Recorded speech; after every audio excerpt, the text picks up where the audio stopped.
안녕하세요. 오늘은 11월 23일, 지금 시간은 오전 4시입니다. 오늘 새벽에 연준의원 연설이 있어요. 거기에 따라서 증시는 또 한번 요동을 칠 것 같고요. 세계 증시 본격적인 상승은 중국의 위드 코로나 시행 시점인 mRNA 접종을 시작하는 내년 3월이 될 것 같습니다. 구독, 좋아요 부탁드립니다. 차이나 전기차는 어제 또 하락을 했어요. 그래서 마이너스 25%고요. XOXL은 지금 현재 시간 4% 정도 상승을 하고 있어요.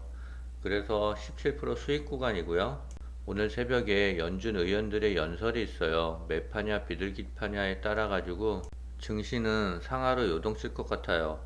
어제 국내장도 소폭 하락했는데요. 외국인과 개인들의 매도 매수세는 거의 없었습니다. 아마 시장을 관망하고 있는 것 같고요. 국내 증시는 24일 한국은행의 금리 발표가 있을 건데요. 금리 인상 폭에 따라 국내 주가는 많은 영향을 받을 것 같습니다. 전문가들의 예상은 한국은행에서 0.25% 인상한다 그러는데요. 그런데 미국은 12월 달에 0.5포인트를 올릴 거예요. 그렇게 되면 미국과 우리나라의 금리 차이는 1.25%로 벌어지는데요. 당연히 환율은 상승할 것이고요.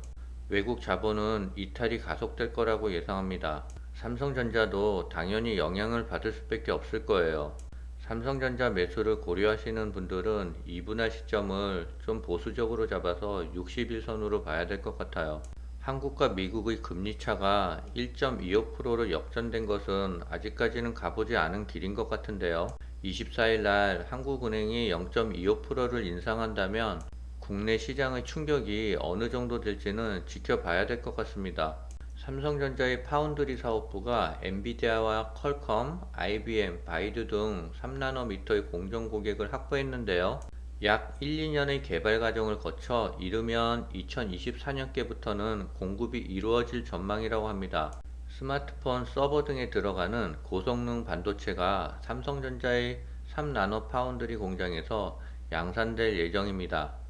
20일 반도체 업계에 따르면 삼성전자 파운드리 사업부는 고성능 컴퓨팅 칩을 설계하는 5, 6개의 미국, 중국 필립스 업체와 3나노 공정 반도체를 함께 개발하고 있는데요. IBM, 엔비디아, 퀄컴, 바이두 등이 대표적인 필립스의 고객사라고 합니다. 이들 고객사는 삼성전자를 위탁 생산 업체로 낙점한 것으로 알려졌고요. 업계에서는 최근 TSMC에 밀렸던 삼성전자가 3나노 공정을 통해 반전의 계기를 마련할 것이라는 전망이 나오고 있답니다. 2024년부터는 삼성전자의 수익 구조가 점점 더 좋아질 것 같습니다. 삼성전자의 파운드리 사업부 부사장이 지난 15일 열린 기관 투자자 대상 사업 설명회에서 한 말인데요.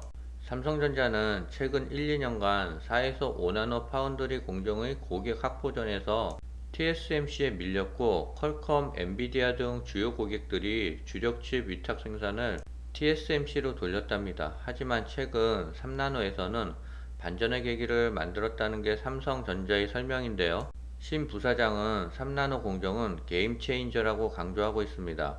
고객사들이 삼성전자의 3나노 공정에 관심을 두는 이유로는 기술력에 꼽히는데요. 삼성전자는 지난 6월 30일 세계 최초로 3나노 공정 양산에 성공을 했다고 발표했습니다. 또한 대만의 지정학적 위기에 대한 반사이익도 있는데요. 과거 엔비디아와 같은 팹리스들이 TSMC의 칩 생산을 위탁했다면 요즘엔 TSMC와 삼성전자의 물량을 이원화하고 있답니다. 마이클 윌슨 모건 스탠리 수석 전략가가 올해 말까지 증시가 힘든 시기를 보낼 것이라고 경고했는데요. 그의 최근 보고서에는 S&P 지수가 내년까지 3000에서 3300선까지 밀릴 수 있다라고 내다봤고요. 이어 주가가 계속 약세를 보이고 있지만 결과적으로는 다시 오를 것이라며 내년 1분기가 매수의 적기라고 했습니다. 제레미 시걸 펜실베니아대 교수는 내년 주가가 15에서 20%까지 급등할 것이라고 낙관했고요. 연준은 올해 말 또는 내년 초 인플레이션 급등기가 사실상 끝났다는 걸 인정하게 될 것이라는 걸 말했습니다. 월가에서 내년 1분기까지 하락장을 잘 견디라는 기사가 나왔는데요. 모건 스탠리에서는 당분간 시장이 더 어려워질 것이라고 전망했고요. 골드만삭스에서는 시장의 하락점을 내년 1분기로 봤습니다. 그래서 내년 1분기까지만 잘 버티라고 얘기하고 있고요. 차이나 전기차가 어제 2%또 하락을 했어요. 전저점을 지킬지 깰지 아직은 알 수 없습니다. 아마 중국의 코로나 상황을 보면 전저점을 깰 수도 있을 것 같아요. 마이너스 25%지만 그래도 잘 버텨봐야죠. 차이나 전기차 구성 종목들도 대체적으로 하락을 했습니다. 베이징에서는 확진자가 역대 최고고요. 1,400명을 돌파했다라고 합니다. 이러한 확산세로 도시를 다시 봉쇄하고 있고요.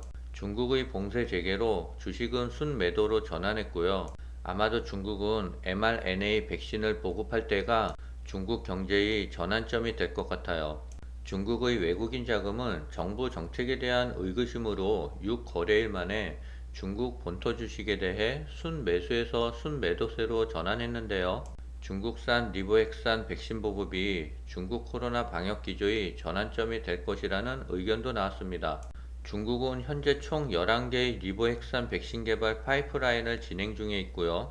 이 중 LIVRNA는 2022년 9월에 임상 3상을 완료했다고 합니다.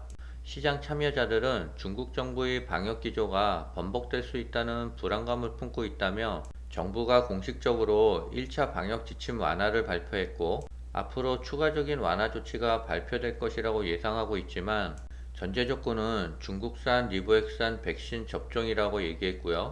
백신 접종이 가능해지는 2023년 3월 부근이 중요한 분기점이 될 것이라고 내다봤습니다. 리보핵산 백신은 화이자 모더나와 같은 기전을 가진 백신인데요. 이러한 백신이 내년 3월이면 가능하다라고 하니까 아마도 그때가 위드 코로나의 분기점이 될 것 같아요. 그때까지 힘들지만 잘 버텨보자고요. 오늘은 여기까지입니다.